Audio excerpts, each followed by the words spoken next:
Dr. S. Lingamurthy himself was supposed to present, or he delegated someone. Dr. Shivanjali Shukla will be presenting on behalf of Dr. S. Lingamurthy. The topic is an economic analysis of Shri LaxmiNarasimha Swamy Temple of Yadadri. This is a case study. Thank you. Just I would like to give brief introduction before starting the main presentation. Basically, we are not Sanskrit learned persons. We are from economics background, but we try to integrate economics with the Sanskrit because the philosophies gives us the vision to understand the teachings of spirituality. Whereas the temples are the manifestation to practice the physical things, and temples uphold the dharma while practicing our day-to-day economic activities. So with this background, we have started understanding what is economy and what is temple and what is philosophy, how these things are integrated all together. And when we look at Kautilya's Ardhashastra, the stanza of Kautilya Ardhashastra itself says that the Sukhasya Moolam Dharma, the root cause of Sukha, the happiness comes from the Dharma, the following Dharma. And the root cause of Dharma is again based on the Artha. So Artha is compulsory in all kinds of things. And that is the reason for taking this kind of study of temple economy is the motivation comes from the Kautilya's Ardhashastra, that is Sukhasya Moolam Dharmaha, Dharmasya Moolam Ardhaha, and Ardhasya Moolam Rajyaha. It keep continues. But here we are going to understand economic aspects which have been empirically conducted the study. So I would like to invite Shivanjali Shukla to present the empirical findings of the study. Thank you. First of all, I would like to thank Institute of Social Science, JNU and Central Sanskrit University for organizing such a wonderful conference on Vaishnav Vedant, and my namaskar and pranams to the senior faculties on and off the dais. Hindu belief about the universe and the nature of reality are reflected in the temples. And temples include all of the components of Hindu universe, symbolically portraying dharma, artha, kam, moksha and karma, as well as the Hindu notion of cyclical time and a true meaning of life.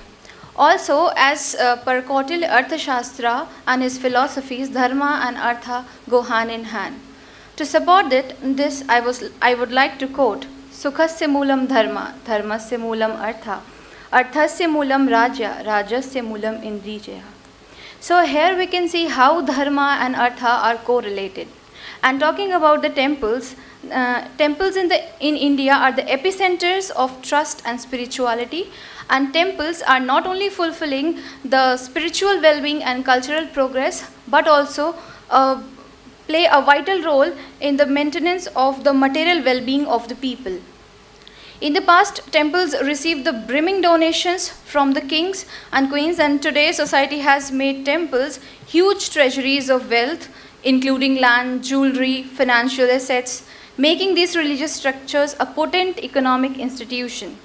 So, talking about the Shri LaxmiNarasimha Swamy temple, so basically earlier we used to talk in the context of a dharma-based economic system or economic activities. That is what I'm trying to talk about, which will be relating with the livelihood of the people. So, an effort has been made to evaluate the relevance of Shri LaxmiNarasimha Swamy temple from an economic point of view with the primary data which has been collected by the team of members at Shri LaxmiNarasimha Swamy temple, Yadadri. Talking about the Itihasic relevance of the Yadadri temple, so on the hills of Bongir, or what you call as Bhuvanagiri and Raigir of Bhuvanagiri district of Telangana, India, a sage named Yadadri, who is son of renowned sage Rishyashrunga and Santa Devi, resided in Treta Yugam and practiced penance with the blessings of Shri Hanuman. So Shri Narasimha, the avatar of Shri Vishnu, came before him in 5 distinct forms as Shri Jwala Narasimha, Shri Yogananda, Shri Gandhaveruda, Shri Ugra and Shri LaxmiNarasimha, since he was pleased with the devotion of Yadadri. And one of the renowned 18 Puranas, that is the Skanda Purana, refers to the history of this temple. And another religion claims that Sriman Narayan dispatched his Bhakt, that is Anjaneli or Shri Hanuman, to lead the Rishi to a sacred location where God came to him in the form of Shri LaxmiNarasimha after being pleased with Yada's devotion. Also, there is a story like there is an old temple and a new temple which is on the hilltop, and the old temple is not on the hilltop but down, some 5 to 6 kilometers distance is there.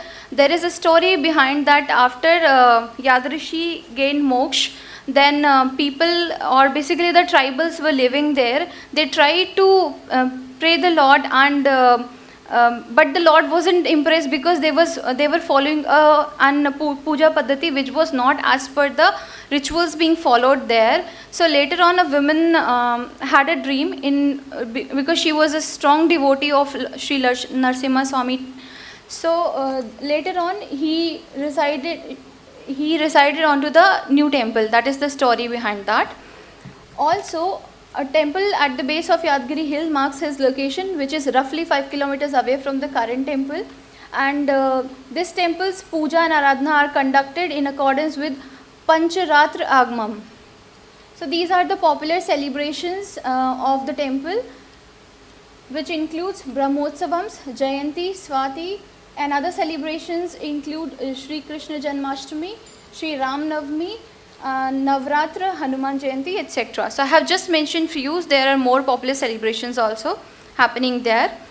Yeah. Coming on to the methodology, as this you can see that Yadadri Gutta is located on a hill in Nalgonda district of Telangana, which is 6 kilometers from Raigi railway station and 30 kilometers from Bhuvanagiri town and 60 kilometers from Hyderabad.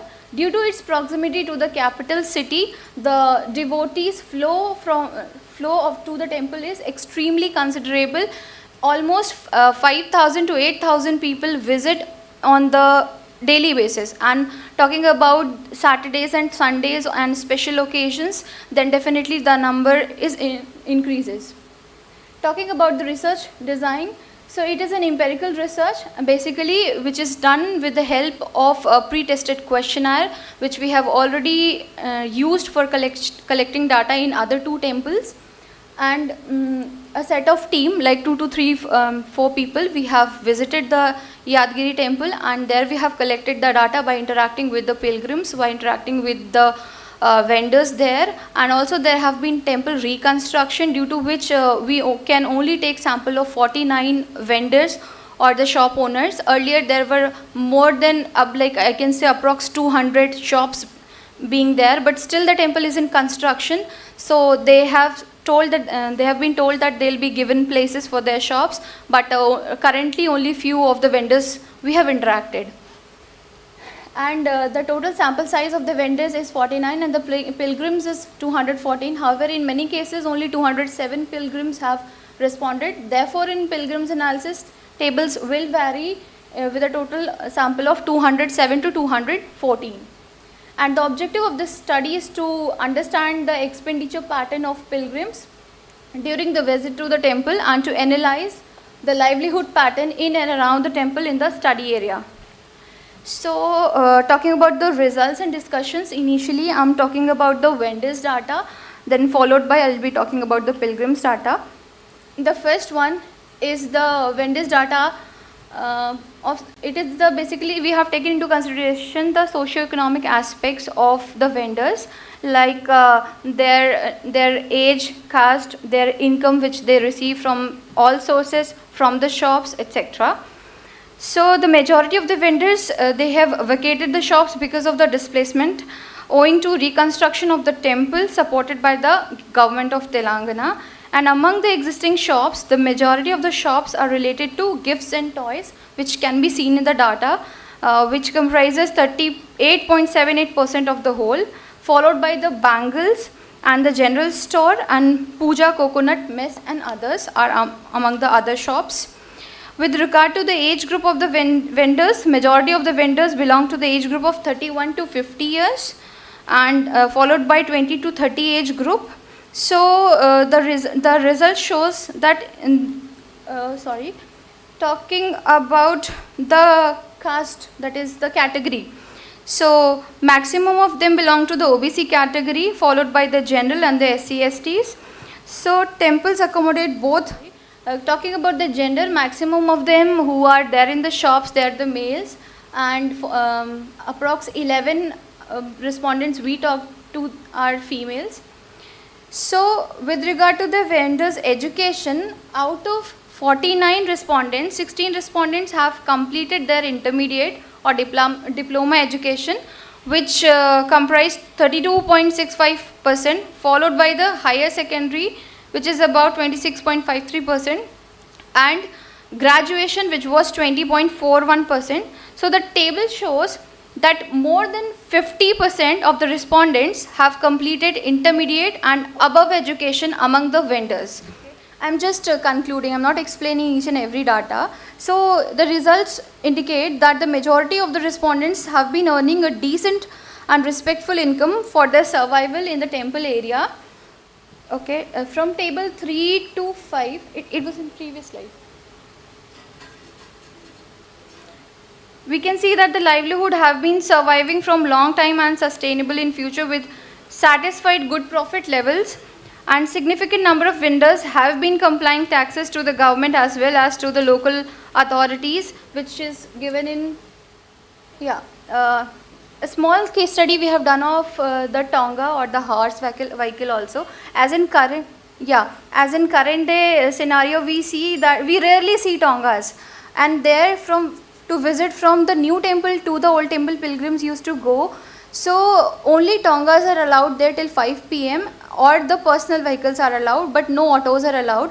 But the problem with them is that basically this country is not good for horse breeds. Also the horses there, they are of mixed breed, and they are spending almost 200 per day. And talking about the earnings of the vendors, it is varying from 400 to 800. Like on normal days they are earning 400, and on peak days they are earning 700 to 800. But there is a strong correlation between their dependence onto their survival, because they are completely dependent onto whatever they earn from that, and they are doing this business since 30 to 40 years at least, since they are residing when the not 20 to 30 years, their age I am talking about is 30 to 40. And they have started this since they were earning 20 paisa per head. Now it is 30 rupees per head, what they take for 5 kilometers. So the study shows how economic models can be changed to fit the belief, customs and traditional values of people in India and how they act. It also looks at how a temple can connect the traditional values of people in India and how they act. And also it looks at how temple connects the traditional values of people and the market economy, and the change the way people, groups and organizations think about the act in the economy. And Yadadri temple keeps the economy in vibrancy through the vendors as well as through the pilgrims in sustainable way, which is an economic model itself integrating with Vaishnava philosophy. And the few recommendations which we would like to suggest to the government of Telangana to look into it are as follows. So the temples must be seen as an important aspect of both mental and material progress and economic growth by policymakers, academicians, scholars, civil society, also the government. And there is a high potentiality of tourism development integrating with the temple and temple rituals, as along with the Yadadri temple, as I mentioned, there is old temple and new temple. Also there is Surendrapuri where people used to visit. So not only one place people are visiting, if they are visiting there, they are visiting the nearby places also. So one can look at the tourism aspect also. Also cleanliness and hygiene are to be given priority at the temple premises, and also the drinking water facilities inside the temple. And a greater number of washrooms outside the temple should be provided for the pilgrims, what we have analyzed till now as per the situation. And affordability and availability of food always matters to all the stakeholders of the temple, because when I talk about the hilltop temple, there is only one tiffin center or food shop, what I can see. Earlier there were many shops. Because of reconstruction, only one shop is there, and others are still into construction, and also there also needs one shop. So and facilities for the pilgrims for staying nearby the temple should be provided at a feasible amount, and an alternate source of employment should be provided to the vendors who have already lost their shops in construction of the temple, or the workers who were completely dependent on the temple. And the temples are meant for holistic development. Therefore the environment friendly electric vehicles can be used instead of the buses which go from down the hill to the temple, because they are continuously running. Also, the government and temple authority should consider the Tonga pullers to lead their decent life along with their fellow neighbors. So this is how it shows that the Yadadri temple keeps the economy in vibrancy through the vendors as well as through the pilgrims in a sustainable way. Also, one thing I would like to add, that there is a notion, or I would say that the state should free the temples, because it is an religious institution. So the secularism thing shouldn't be imposed onto that, and government should look into freeing the temples. So धन्यवाद आप सभी को मुझे सुनने के लिए. Thank you.